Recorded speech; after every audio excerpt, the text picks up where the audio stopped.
So yun po, no, what's up sa inyo mga pinagpala, no? So welcome sa ating YouTube channel. So for this video, ihahatid ko itong dalawa kong anak na magagraduate ngayong 28 May 24, 2024. So ito na nga po mga pinagpala, no? So bali papunta na ako kami sa eskwelahan ng aking dalawang anak. So yung bunso ko nga pala mga pinagpala is magagraduate ng kinder po. And then yung panganay ko naman is grade 1. So siya naman po ay sasayaw at magkukuha na rin ng mga medals. So ito na nga po at tuwang-tuwa itong aking dalawang anak.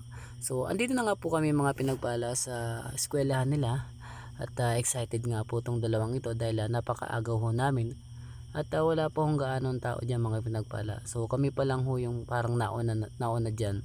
So mas maganda daw ho yung maaga para at least nakapag-prepare ng maayos at nakapagpahinga ng paglalakad dahil medyo may kahabaan po yung aming nilakad papunta ho dyan. So ito nga po at piniprepare ko nga po yung dala-dala ko, and then so naisipan ng dalawa na magpa-picture daw dito sa happy graduation. So kahit hindi pa sila nakabihis is pinicturean ko. Ito na nga mga pinagpala, no? So mag-uumpisa na po yung graduation nila, and then so medyo kinakabahan ako dyan mga pinagpala dahil hindi ko alam mga gagawin at kung ano yung mga kukunin sa stage. So basta na lang ho ako sumalang dyan, ano po, dahil ngayon lang po ako nakabisita sa dalawa kong anak, no? So napakahirap po talaga kapag lalaki ang mag-a-attend at mga babae yung mga anak mo, tapos hindi mo maayusin yung mga buhok. So wala akong kaalam-alam ho dyan. So yung anak ko kawawa naman at di naayusan. So buti na lang may mga nanay tayong mga bait dyan na mga kasama na inayusan yung anak ko. So kinunting nilagay lang ng konting lipstick saka makeup. So pwede na yun. Eto nga mga pinagpala, no? So hindi magkamayo yung mga mami natin dyan dahil hindi makuha yung pila ng mga bata, no? So dahil sa madami at siksikan na, no? So nagkakaingay na dyan dahil hinahanap nila yung bawat isa, bawat pila ng mga kabataan o mga bata na naandyan. So ito't maya maya at mag-uumpisa na nga rin tong ceremony nila. Ano, ito yung aking bunso at natutuwa ako at magagraduate na siya ng kinder. So ito nga mga pinagpala, no? So naglalakad na nga ako kami, yan yung eskwela nila. So daan-daan lang ho kami dyan dahil siyempre kailangan hindi magdikit-dikit para pagdating dun sa sa upuan is parang napaka formal, ano po. And then so maya maya nga at dumating na rin nga kami dun. So binigay ko na dun sa teacher yung aking anak, no? So medyo may tense din yung nararamdaman ko at kinakabahan.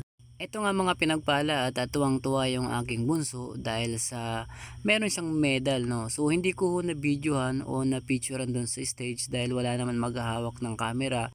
Hindi ko man lang na picturean o na videohan doon sa stage. So okay lang yan, pero naawa ko sa aking mga anak. Bali mga pinagpala, nag-isuyo na lang ako dyan na magpa-picture dahil hindi nga kami na picturean dyan sa stage. So walang nagpipicture ko kasi dyan.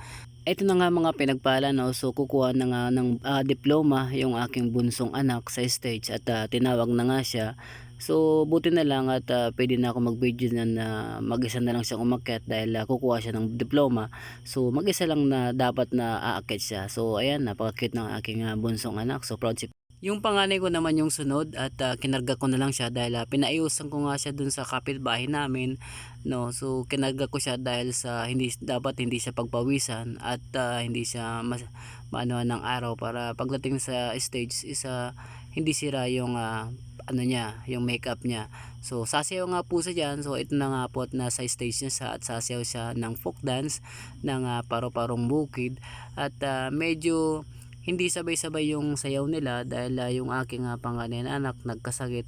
So hindi siya masyado nakapag-practice ng sayaw niya dahil 3 araw siyang hindi nakapasok. So pina-check upan ko siya, nagkaroon siya ng trangkaso. So mabuti at gumaling naman na siya at nakahabol siya sa 2 araw na practice, pero hindi pa rin sapat yun at para mabuo yung kompletong sayaw nila. So medyo may pagkamali-mali din yung sayaw nila, pero at least napagbigyan natin yung bata na kung ano yung gugustuhan na makapagsayaw dyan sa stage At syempre bilang tatay is proud na proud ako dahil nakikita ko yung aking anak na nasa stage at kasali.